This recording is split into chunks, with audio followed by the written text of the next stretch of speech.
Fala aí pessoal, tudo bem? Meu nome é David, sou professor de Geografia e hoje, para mais uma aula sobre crescimento populacional, nós vamos falar sobre migrações. Então, vamos lá?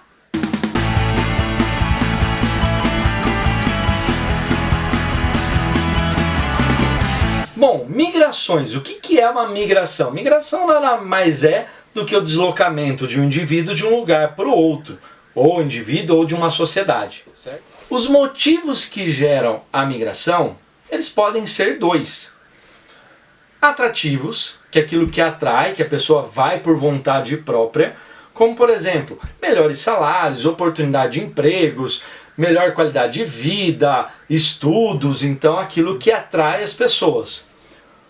Ou repulsivo, que é aquilo que a pessoa não vai por vontade própria, por algumas questões no ambiente que ela vive, ela é muitas vezes obrigada a deixar aquele país ou aquela região. Exemplo, desastres naturais como terremotos, deslizamento de terras, ou questões políticas como perseguições, guerras e outros motivos que vão forçar a pessoa a deixar aquele território. Então o primeiro tipo de migração que nós temos é a migração externa, que ela se divide em dois tipos: o imigrante, ou a imigração, e o emigrante, ou a imigração. Lembram do nosso exemplo? Se não lembra, eu vou retomar com vocês. Pensa numa pessoa chata, e lembrando que não vale ser eu, ok? Bom, se essa pessoa chata sair da sua casa ou sair da sua região, o que você vai fazer? Vai festejar, então, imigração, saída. E se essa pessoa chata retornar para a sua região? Você fala, imigração, entrada. Então, E de saída e I de entrada, certo? Essa é o tipo de imigração externa. Vamos ver a imigração interna? Então, nos tipos de migrações internas, lembrando que migração é o deslocamento de um indivíduo de um lugar para o outro. Internas que ocorrem dentro do território. Então, como principais exemplos, nós temos êxodo rural. Êxodo, saída. Rural, campo. Então é quando a pessoa deixa as atividades do campo e muda para a cidade. Muito comum isso na maioria dos países, principalmente com o avanço da industrialização e da urbanização. O êxodo rural foi muito grande.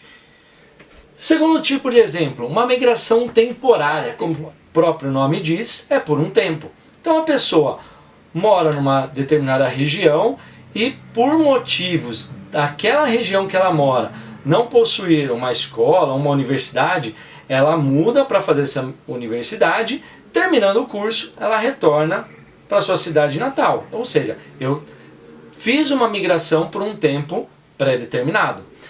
Próximo tipo, uma migração definitiva. O que é uma migração definitiva? Uma migração quando a pessoa muda sem o objetivo de retornar, certo? Próximo tipo, migração pendular. Pendular lembra o quê? Lembra o movimento de um pêndulo. Então esse tipo de migração é muito comum nas grandes cidades, onde a pessoa mora numa cidade e estuda ou trabalha em uma outra cidade, geralmente uma cidade bem próxima. E esse movimento é diário, então constante, por isso migração pendular. Próximo tipo que nós temos, uma migração de transumância. Ela é bem parecida com a temporária, só que ao contrário da temporária, aqui gera um motivo específico. Então, por exemplo, eu trabalho como no setor agrícola e dependo do período de colheita para exercer minha atividade. Então, por conta disso, nesse mês está tendo colheita de soja no Mato Grosso, então eu mudo para o Mato Grosso. Acabou a soja, eu mudo para outra região. Ou se não, também por conta de estações do ano. No verão, aquela região permite ter mais alimentos, então eu mudo para lá. Chega no inverno, eu tenho que deixar aquela região. Uma migração de transumância. Por isso que ela é bem parecida com a temporária. Mas a diferença é que eu sou forçado a exercer esse tipo de migração. E o último tipo é o nomadismo. que é aquele tipo de pessoa que não possui um lugar fixo, ou seja, fica em constante mudança e não se estabelece num único lugar. Que as primeiras sociedades surgiram através do nomadismo. E aí, gostaram da nossa aula? Então não esquece de deixar o seu like, se inscreve no nosso canal e até uma próxima aula. Um grande abraço a todos.